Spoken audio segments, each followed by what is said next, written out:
분배와 관련된 개념들을 살펴보면 첫 번째 계정이라고 하는 것을 알아야 됩니다. 자, 계정이라고 하는 것은 우리가 어떤 거래가 발생하면 장부에다 기입을 할 때 어떤 명칭으로 기입을 해야 되잖아요. 예를 들어서 뭐 10,000원짜리를 받았다라고 하면 뭐 10,000원이라고 쓸 것인가, 아니면 뭐 푸른색 지폐라고 쓸 것인가, 이런 것들을 어떤 하나의 약속을 통해서 기입을 해야지만 어떤 우리가 기업과 기업 간의 뭐 거래가 발생한 것을 비교할 수 있겠죠. 그래서 그러한 약속된 단위를 계정이라고 합니다. 그래서 복식부기에서 차변과 대변에 기입하는 일반 기업 회계 기준에서 정한 이 계정은 어디서 정하냐면 회계기준원에서 정합니다. 이러한 것들을 계정 또는 계정 과목이라고 합니다. 예를 들어서 뭐 지폐나 동전을 받거나 주었다라고 할 때는 우리가 현금이라고 쓰자. 상품이나 또는 제품을 팔았을 때 나중에 돈을 받기로 했다라고 하면 외상으로 처리했다라고 하면 판 거에 대해서 외상으로 처리한 금액이라고 해서 외상 매출금이라고 하자. 내가 돈을 빌렸다. 빌릴 차자를 써서 돈을 빌렸으니까 돈이 들어왔겠죠. 그래서 그러한 돈을 차입금이라고 하자. 기업이 처음 시작할 때 주주 또는 뭐 개인 기업에서는 뭐 기업의 사장님이 내놓은 돈을 우리가 뭐라고 하자? 자본금이라고 하자. 이러한 것들을 우리가 계정 또는 계정 과목이라고 하고요. 이 계정이 어디에 오냐, 차변에 오냐, 대변에 오냐, 그 위치를 계정, 계좌라고 합니다. 자, 계정에는 두 가지 종류가 있는데요. 올해 회계 기간에만 일시적으로 쓰는 임시 계정이라고 하는 것이 있고요. 그 다음에 비슷한 계정들을 묶어서 쓰는 통합 계정이라고 하는 것이 있습니다.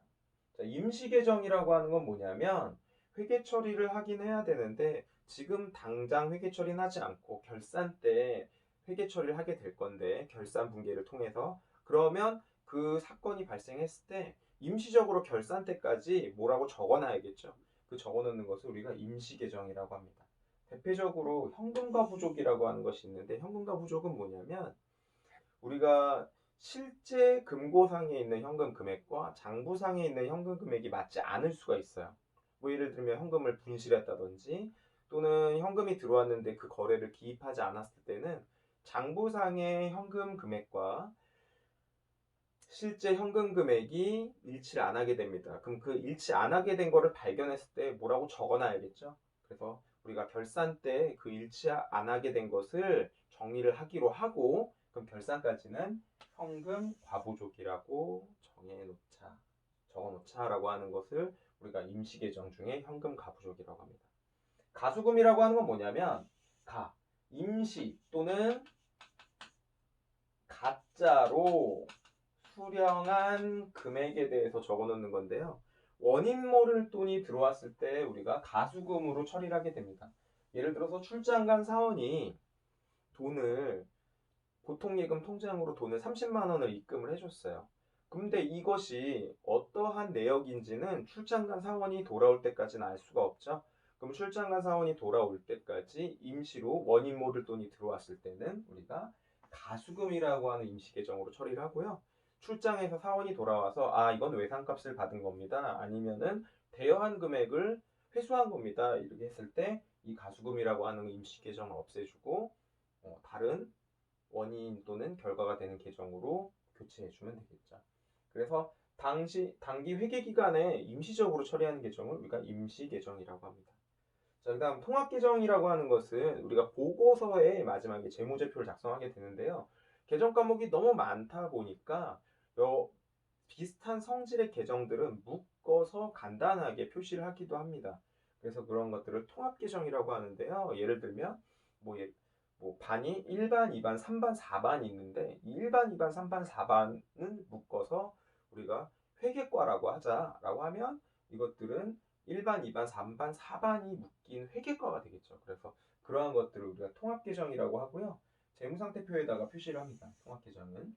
예를 들어서 현금, 당좌예금, 보통예금, 현금성 자산 같은 경우는 이 성격이 현금과 매우 흡사한 성격의 계정 과목이기 때문에 현금 및 현금의 성격을 가진 자산이라고 해서 이렇게 네 가지를 묶어서 하나의 통합 계정으로 합계 금액을 표시하기도 합니다. 자, 분계라고 하는 것은 우리가 거래 8요소를 앞에서 배웠죠. 차변의 4가지 요소와 대변의 4가지 요소가 서로 만나서 차변과 대변에 기입을 하게 됩니다. 거래가 발생을 하게 되면 이러한 행위를 우리가 나누어 기입한다라는 뜻인 분계라고 합니다. 분계. 자, 그러면 분계는 2가지 원리에 의해서 작성을 하게 되는데요.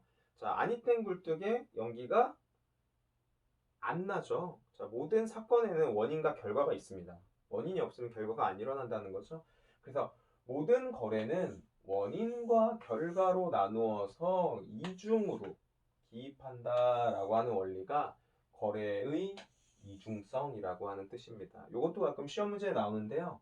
이중으로 기입한다라고 하는 키워드와 원인과 결과로 나누어 기입한다라고 하는 키워드를 좀 알아두시면 될 거예요. 자, 대차 평균의 원리라고 하는 것은 뭐냐면 차변의 금액과 대변의 금액은 항상 일치를 해야 돼요. 그러면 차변의 금액과 대변의 금액이 일치된 분계가 쭉 나열이 되면 차변의 합계액과 대변의 합계액을 모두 더해도 일치해야겠죠. 그러한 것을 우리가 대차 평균의 원리라고 합니다.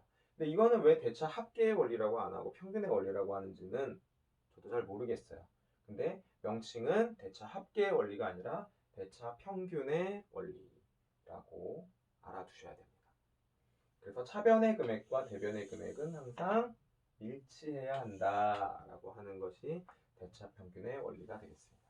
네, 전표라고 하는 것을 좀 알아야 되는데요. 우리가 실무에서 생각을 해보면 자, 거래가 발생을 했어요. 거래가 예를 들어서 내가 상품을 거래처에서 상품을 사러 갔습니다. 그럼 상품을 카드로 구입했다라고 하면 상품을 구매를 하고 뭐 300만 원어치 상품을 구매를 하고 카드로 결제를 하게 되겠죠. 근데 거기서 잠깐만요. 거래가 발생하면 분계장에다 분계를 해야 되니까 분계장을 꺼내서 막 분계를 하진 않겠죠. 실무에서는 거래가 발생하면 일단 간단하게 거래가 발생한 내용을 적는 그 서식이 있습니다. 그러한 서식을 우리가 전표라고 합니다. 전표. 그래서 거래가 영어 그 상품을 사러 간 이 구매 사원은 전표라고 하는 간단한 거래 내용을 기입한 표를 작성을 해서 이걸 회계부서에다 넘겨주게 됩니다. 회계부서에 넘겨주게 되면 회계부서에서 이제 분계를 하고 원장에다 전기를 하게 되겠죠. 물론 요즘은 컴퓨터로 다 하고 있어요. 그래서 이 전표라고 하는 것이 사실 실무에서는 거래가 발생하면 가장 먼저 작성하는 표라고 보시면 돼요.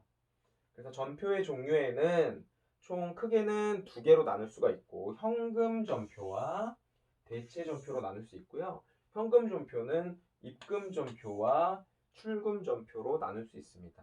자, 현금 전표라고 하는 건 뭐냐면 현금만 거래대금을 주거나 거래대금을 받았을 때 그 주거나 받는 것이 현금만 발생한 거예요. 그래서 현금만 들어오게 되면 자산의 증가가 되니까 차변에는 반드시 현금이 되겠죠. 대변에 예를 들어서 뭐 이자 은행에다가 돈을 예금을 해서 이자가 들어왔다라고 하면 이자 수익이 발생하게 되겠죠. 이자 수익이 대변에 발생해서 수익의 발생은 대변이었으니까 차변에 현금이 들어오게 되면 차변에는 현금만 들어오게 되죠. 그래서 그러한 전표는 우리가 입금 전표라고 합니다. 현금 외에 다른 거는 안 받고 현금만 받았다는 거예요. 자, 또는 다 출금 전표라고 하는 것인데 출금 전표는 현금만 나가게 되는 거니까 대변에 현금만 발생하는 전표를 우리가 출금 전표라고 합니다. 그래서 우리가 기업에서 현금이 나가고 들어오는 것이 굉장히 중요하다고 했었죠. 그래서 현금만 들어오거나 현금만 나가거나 이런 전표를 따로 입금 전표, 출금 전표라고 하고 이 2개의 전표를 묶어서 현금 전표라고 합니다. 자, 그럼 대체 전표라고 하는 건 뭐냐면 현금만 들어오지 않은 경우죠. 예를 들어서 외상으로 처리하면 뭐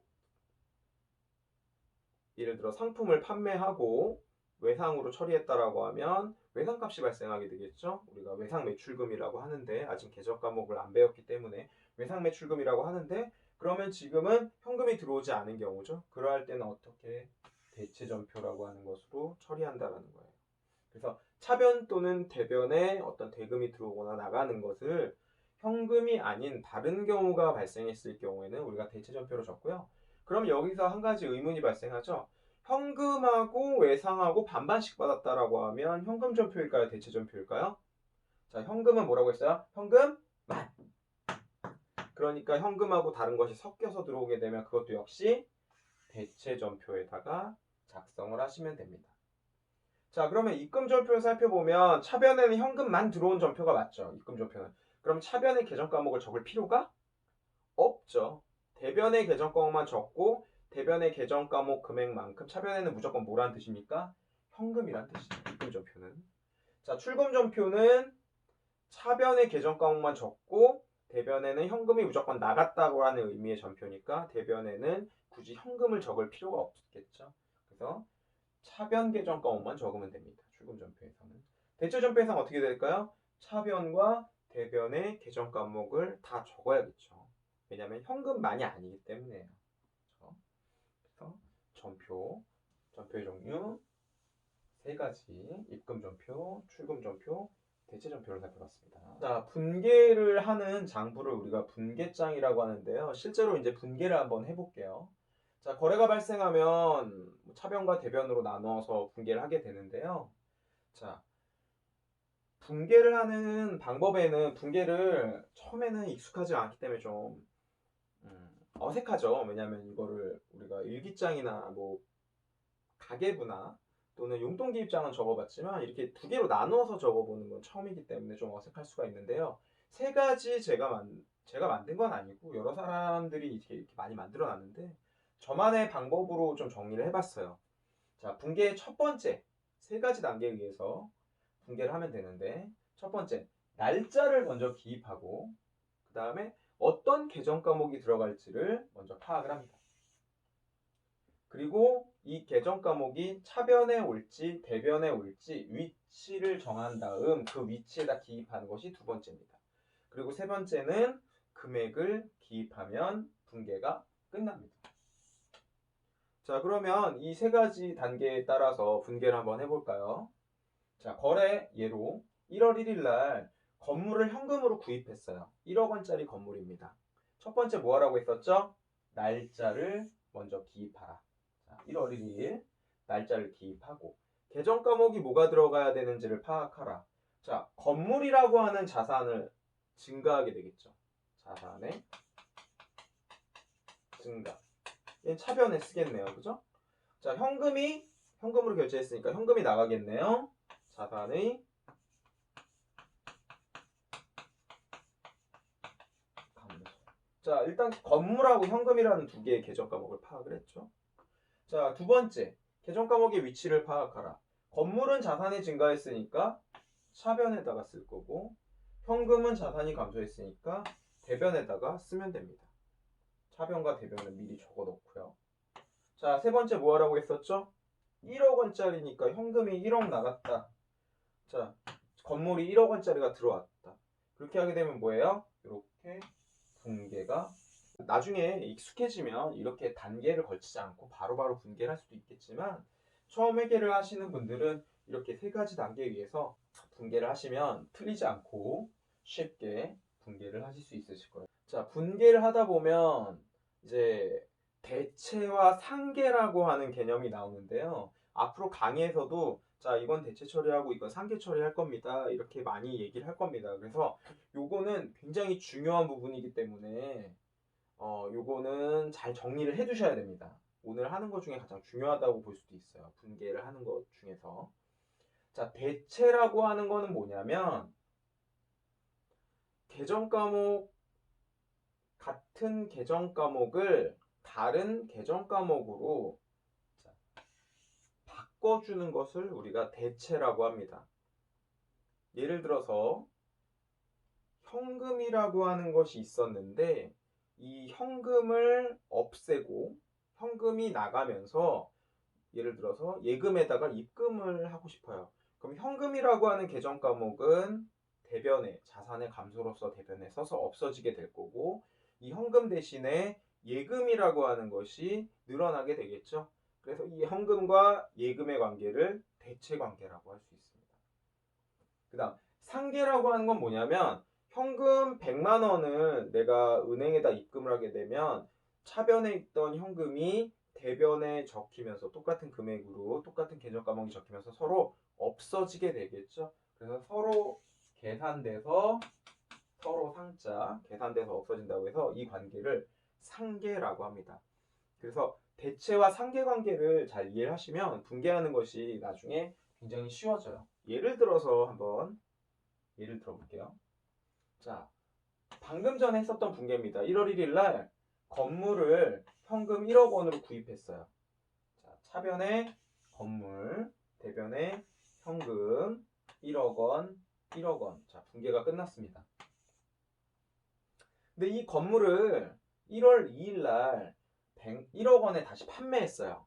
그리고 대금을 은행 예금으로 받았습니다. 보통 예금이라고 하는 것은. 자, 그러면 분계를 먼저 볼까요? 분계는 1월 2일 날짜를 먼저 쓰시고 그 다음에 계정 과목은 건물과 보통 예금.